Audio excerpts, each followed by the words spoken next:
Shalom, bien-aimés dans le Seigneur, que tu nous bénisses ce matin au nom de Jésus. Nous sommes mercredi.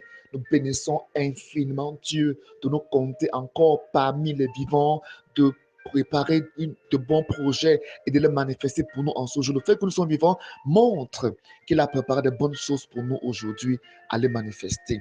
Ce matin, nous parlerons de la promesse de la résurrection.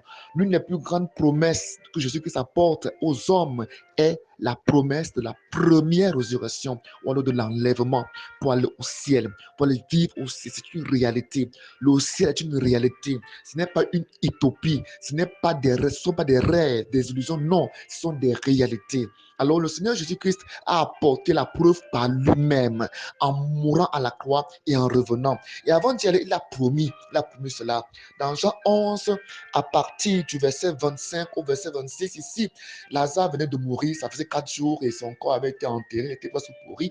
Et Jésus est venu pour le ressusciter. Et quand il arrive, il dit à ses frères, il dit aux sœurs de Lazare, votre frère ressuscitera.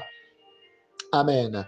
Le verset 25, puisque Marthe et Marie doute, elle se dit que Jésus va aussi Lazare à la résurrection du dernier jour, c'est-à-dire la toute dernière résurrection des bons, des méchants pour le jugement dernier. Non, Jésus le dit, verset 25 à 26, je suis la résurrection et la vie. Donc Jésus qui est venu pour présenter d'abord aux hommes quoi? La résurrection, ensuite la vie. Lui dit Jésus, celui qui place toute sa confiance en moi vivra, même s'il meurt. Et tout homme qui vit et croit en moi ne mourra jamais. Crois-tu cela? C'est ce que le Seigneur Jésus-Christ dit. Il dit qu'il est venu ici pour ressusciter. Donc sa mission, c'est la résurrection. Et les preuves de la résurrection, les preuves qu'il ressusciterait les hommes qui croient en lui, est que pendant tout son pèlerinage sur la terre, il guérissait, il délivrait, il bénissait, il ressuscitait. Amen. Dans Matthieu chapitre 28, à partir du verset 2 au verset 7, la Bible nous parle de la résurrection elle-même de Jésus-Christ, la résurrection du Seigneur Jésus-Christ lui-même. Il dit au chapitre 28, verset 2, lorsqu'il fut enterré, la Bible nous dit clairement que le troisième jour, donc dimanche matin, la Bible dit, tout à coup, voici qu'il y eut un violent tremblement de terre. Un ange du Seigneur descendu du ciel, s'approcha de la tombe, roula la pierre de côté et s'assit sur elle. Il avait l'apparence d'éclair et ses vêtements étaient aussi blancs que de la neige. Les gardes furent saisis d'épouvante. Il se mit à trembler et devant comme mort. Mais l'ange s'adressa aux femmes. Il leur dit, vous autres, n'ayez pas peur. Je sais que vous cherchez Jésus, celui qui a été crucifié. Il n'est plus ici. Il est ressuscité, comme il l'avait dit. Venez voir l'endroit où il était couché. Puis, allez vite annoncer à ses disciples qu'il est ressuscité d'entre les morts. Et voici, il vous précède en Galilée, là où vous le verrez. Voilà ce que j'avais à vous dire. Verset 8. Elle quittait le tombeau en hâte, tout effrayée, mais en même temps remplie d'une grande joie, et elle courut porter la bonne nouvelle aux disciples. Et voici que tout à coup, Jésus vint à leur rencontre et leur dit, salut à vous. Elle s'approchait de lui et lui embrassait les pieds et l'adorait. Ici, le Seigneur montre clairement que Jésus est ressuscité. Personne ne sait comment. Que ce soit Matthieu, Marc, Luc, Jean, aucun des 4 évangélistes ne nous explique comment il est sorti. Mais voici le seul texte dans toute la Bible, Matthieu 28, verset 2 au verset 9, qui nous montre que l'ange vient rouler la pierre et annoncer aux femmes qui sont venues là, leur dit qu'il a été ressuscité. C'est le passé, pas qu'il est. Donc, vous savez que quand l'ange est venu rouler la pierre, Jésus avait été déjà ressuscité.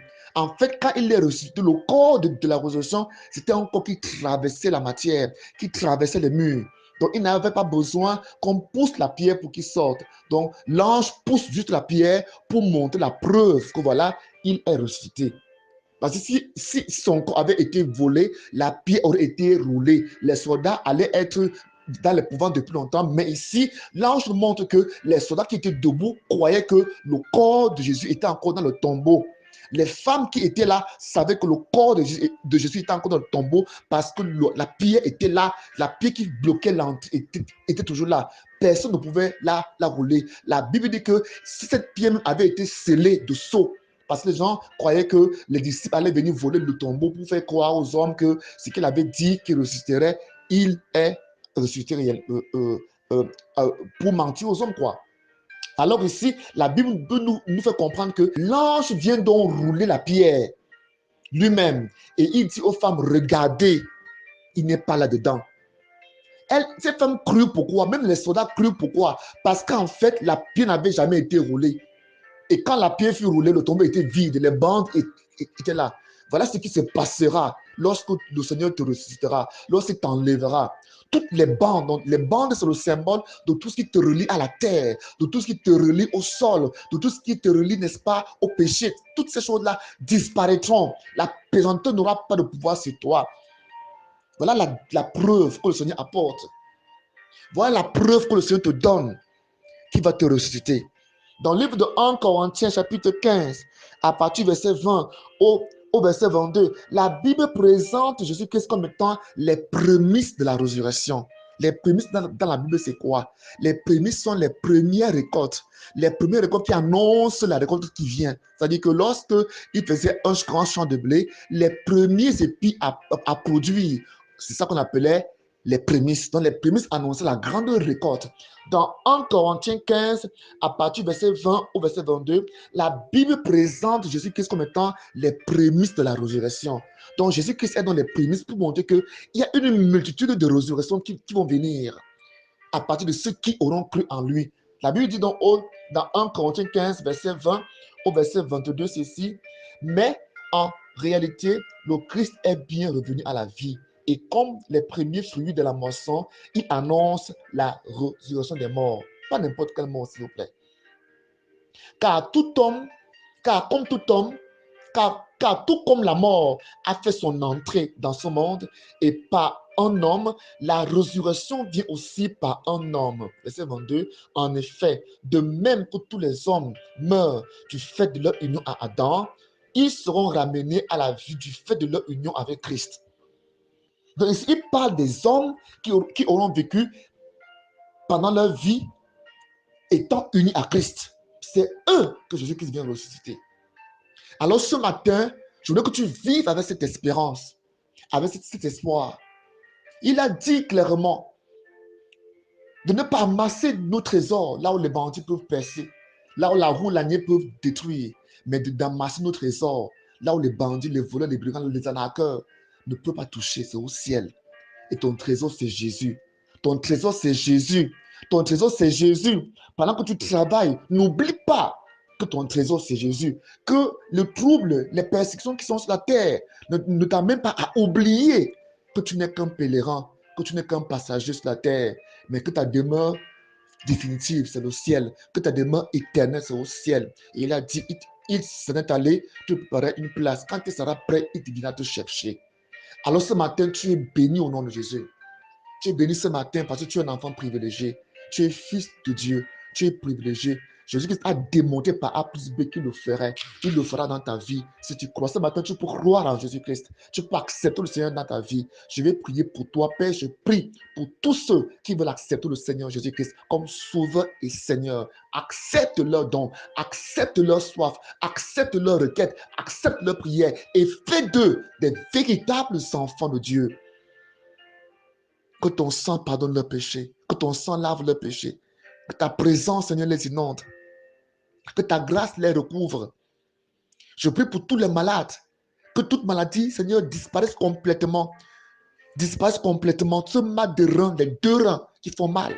Saint-Esprit, guéris maintenant, guéris maintenant, guéris maintenant. Cet homme qui souffre de l'impuissance sexuelle, guéris maintenant, guéris maintenant. Saint-Esprit, au nom de Jésus-Christ, cette femme qui a des problèmes de frigidité, Saint-Esprit, guéris. Cet homme qui a des problèmes de sécheresse vaginale, Père, guéris. Étends ta main, guéris, guéris, guéris. Père, cette femme qui a les trompes bouchées, Père, débouche cette trompe. Cette femme qui ne voit pas ses menstrues, Père, je prie. Saint-Esprit, je prie que dès ce moment, que ces menstrues reviennent au nom de Jésus-Christ de Nazareth. Saint-Esprit, agis, Père, agis maintenant. Guéris, guéris, guéris maintenant. Toute forme de myome, de kyste, de fibrome, toute forme de dépôt étrange dans vos ventres, sorte complètement par la voix basse, sans heurte, sans traumatisme, au nom de Jésus-Christ de Nazareth.